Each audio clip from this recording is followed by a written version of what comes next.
নমস্কার বন্ধুরা, আমাদের চ্যানেলে স্বাগতম। ডিএ নিয়ে একটি গুরুত্বপূর্ণ আপডেট। পশ্চিমবঙ্গে ডিএ নিয়ে বড় সিদ্ধান্ত, 14 লাখ সরকারি কর্মীর ভবিষ্যৎ। তো বন্ধুরা, ডিএ সংক্রান্ত আপডেটটি নিয়ে আমরা স্টেপ বাই স্টেপ আলোচনা করব। তো অবশ্যই আপনারা ভিডিওটি স্কিপ না করে অবশ্যই পুরোটা দেখবেন। তো তার আগে বলে রাখি, যে সকল বন্ধুরা আমাদের চ্যানেলে নতুন, আমাদের চ্যানেলটির পাশে সাবস্ক্রাইব বাটন, সাবস্ক্রাইব করার পর পাশের যে বেল আইকন সেটিও প্রেস করবেন। লেটেস্ট ভিডিও আপডেটগুলি সবার আগে পেয়ে যাবেন। দেখে নেব আজকে ডিএ সংক্রান্ত গুরুত্বপূর্ণ আপডেটটি। রাজ্য সরকারি কর্মীদের ডিয়ারনেস অ্যালাউন্স বা মহার্ঘ ভাতা বা ডিএ বৃদ্ধিকে কেন্দ্র করে সরকারের সাথে যে আন্দোলন চলছে, বেশ বছর খানেক ধরে তার নিষ্পত্তি যেন হচ্ছে না। রাস্তায় বসে অবস্থান, বিক্ষোভ থেকেই আন্দোলন কোর্ট চত্বর অবধি পেরিয়েছে, তবুও রাজ্য সরকার সরকারি কর্মীদের কথার সাথে একমত হতে এখনও পারছেন না।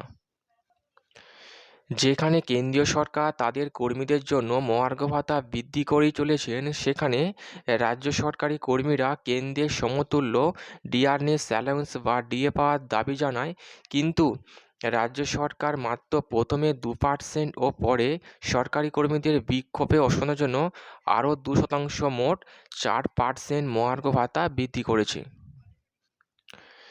যদিও রাজ্য সরকারি কর্মীরা মনে করেছেন সামনেই লোকসভা ভোট, তাই মাত্র 4% ডিয়ারনেস অ্যালাউন্স বা মহার্ঘ ভাতা বাড়ানোর হয়েছে, যাতে খুশি সকলেই থাকে। কিন্তু এইটুকু ডিএ বৃদ্ধি নিয়ে খুশি নন তারা, এটা জানিয়েও দিয়েছেন।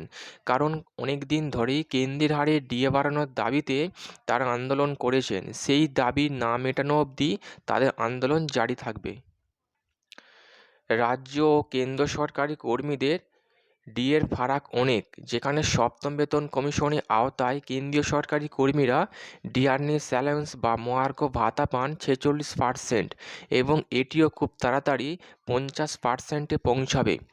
তখন রাজ্য কেন্দ্রের ডিএর ফারাক হবে 36%। অন্যদিকে রাজ্য সরকার এই নিয়ে কোনো প্রতিক্রিয়া দেখায়নি। তবে সংগঠন সংগ্রামী যৌথ মঞ্চের প্রতিনিধি ভাস্কর ঘোষ বলেন, রাজ্য সরকারি কর্মীদেরও কেন্দ্রীয় হারে ডিয়ারনেস অ্যালাউন্স বা মহার্ঘ ভাতা দিতে হবে রাজ্যকে। All India consumer price index অনুযায়ী সেই ডিএর হার নির্ধারণ করতে হবে। তৃণমূল সরকার ক্ষমতায় আসার পর বিগত 12 বছর ধরে দুটো বেতন কমিশন হয়েছে। দুটো কমিশন বাবদ আমাদের বকেয়ার পরিমাণ 82%। কেন্দ্র ছাড়াও অন্যান্য রাজ্য ডিয়ারনেস অ্যালাউন্স বা মহার্ঘ ভাতা পরিমাণ প্রায় কেন্দ্রের সমান করেছে, কিন্তু মুখ্যমন্ত্রী মমতা বন্দ্যোপাধ্যায় মাত্র 10% ডিএ দিয়ে থাকেন, যেটা ইতিমধ্যে আরও 4% বেড়ে 14% হয়েছে। তবে এই বাড়ানো 4% ডিএ কার্যকর হবে মে মাস দিয়ে।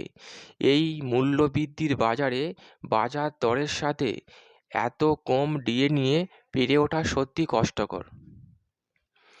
অন্যদিকে কেন্দ্রীয় সরকার মার্চেই আরও 4% বাড়াবে, তাই তাদের ডিএর পরিমাণ হবে 50%, যেটা কেন্দ্রীয় সরকারি কর্মীরা অনেক দিন ধরেই আশা করছিলেন।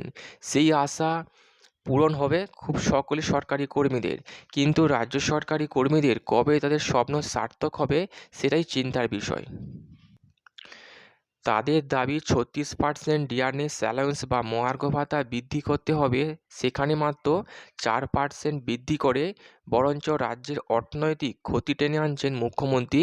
এই কথাও বলেন সরকারি কর্মীরা। সাথে তাদের আন্দোলন আরও তীব্র হবে সেই দিকেও ইঙ্গিত দিয়েছেন সরকারি কর্মীরা।